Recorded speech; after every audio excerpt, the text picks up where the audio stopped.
বন্ধুরা good afternoon, কেমন আছেন সবাই? প্রথমেই বলি সবার কি লাঞ্চ হয়ে গেছে? আমার কিন্তু দেখতে পাচ্ছেন এই যে স্নান করা কমপ্লিট, লাঞ্চও হয়ে গেছে। আর এই যে আচারের ডাব্বা নিয়ে বসে পড়েছি, দিদির হাতের আচার। 2 সপ্তাহ হয়ে গেল দিদি আচারটা দিয়ে গেছে, যদিও বা আমার কাছে আচার সেভাবে থাকে না, হার্ডলি মানে এটা একদিনই আমি খেয়ে নিতে পারি। তো এখান থেকে খেয়েছি 2-4 বার, কিন্তু একটু রেখে রেখে এবার খাচ্ছি, কারণ আচারটা এত সুন্দর হয়েছে। আর যেহেতু আমি আচার করি না, দিদি বানিয়ে দিয়েছে, তো একদিনে খেয়ে নিলে হবে না সেটা।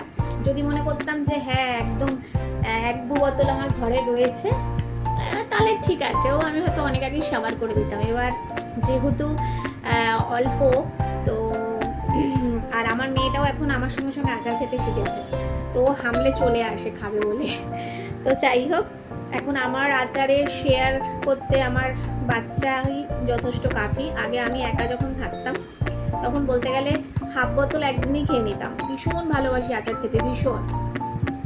তো এই কথা বলছি আর জিভে জল চলে আসছে। তো আপনারা কি গরমকালে কেউ বাড়িতে এরকম আমের আচার করেছেন? আমি কিন্তু আচার করতে পারি, কিন্তু ওই করা হয় না, কারণ কেউ করে দিলেই ভালো লাগে।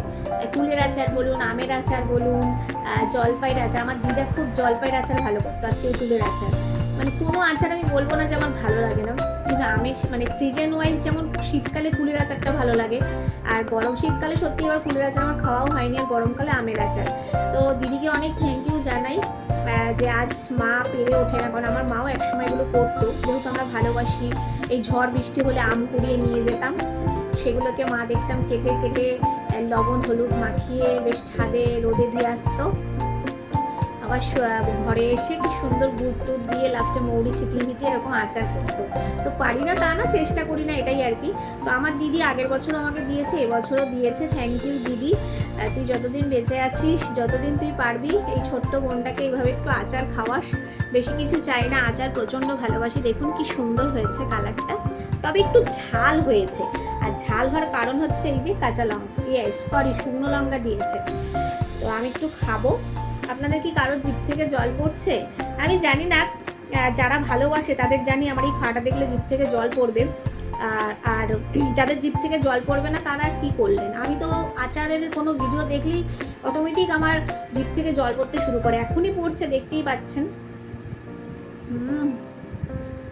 সত্যি যখন এটা নিয়ে বসি মনে পুরোটাই খেয়ে নিই, কিন্তু একটু রয়ে শয়ে খাই, কারণ এত সুন্দর দিদির হাতের জিনিস। দিদি একবারই দিয়েছে, নিশ্চয়ই বছরে আর বারবার আমাকে দেবে না।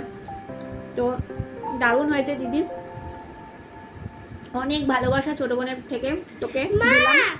তুমি একা একা খাচ্ছ কেন? আমিও খাবো। চলে এসছে, আমার তরফ থেকে অনেক ভালোবাসা রইলো দিদি তোকে। যে আজ মা হয়তো পেরে ওঠে না, অসুস্থতার কারণে মা এসব করতে পারে না, সম্ভবই না। মায়ের পরের স্থান তো দিদিই হয়, তাই দিদি আচার করে খাইয়েছে। ওই যে বাটি নিয়ে বসে পড়েছে, আমার থেকে নিয়ে নিচ্ছে হামলে। তো বন্ধুরা টাটা, খুব ভালো থাকবেন। আর যারা যারা আচার বানাতে পারেন, বিশেষ করে মায়েরা দিদিরা, তো এরকম গরমকালে একটু আচার বানিয়ে খাবেন। বিশেষ করে লাঞ্চ করার পর না খুব ইচ্ছে হয় একটু আচার টাচার খেতে, আমার তো খুবই ইচ্ছে করে। তো আমি এই যে খাচ্ছি, টাটা।